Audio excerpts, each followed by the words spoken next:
আইন উপদেষ্টা ডক্টর আসিফ নজরুল বলেছেন, আওয়ামী লীগের কার্যক্রম নিষিদ্ধটা উইথড্র বা প্রত্যাহার হবে এই ধরনের কোনো সম্ভাবনা আমি দেখতে পাচ্ছি না।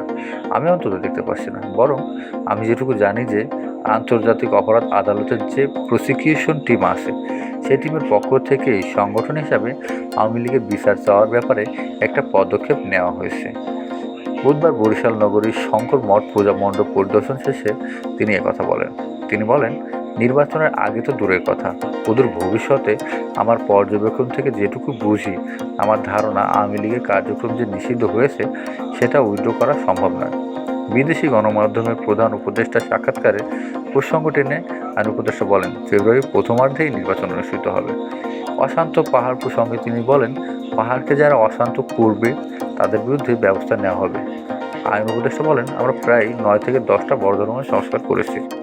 আপনারা জানেন, বাংলাদেশে প্রথমবারের মতো সিভিল কোড ও ক্রিমিনাল কোর্টের কার্যাবলী আলাদা করা হয়েছে। লিগ্যাল এইড সার্ভিসের সম্প্রসারণ করেছি, সিপিআরসি সিপিসি অ্যামেন্ডমেন্ট করেছি, অনলাইন বেল বন্ডের ব্যবস্থা করেছি। একটা কোর্টে শুধু বিচার করবে এ ধরনের কিছু কিছু পদক্ষেপ নিয়েছি। বিচারিক পদ সৃজন আর কিছু সহজ পদ্ধতি আবিষ্কার করেছি। এটা সুপ্রিম কোর্ট করবে, প্রধান বিচারপতি করবেন, সেটা আমরা করেছি।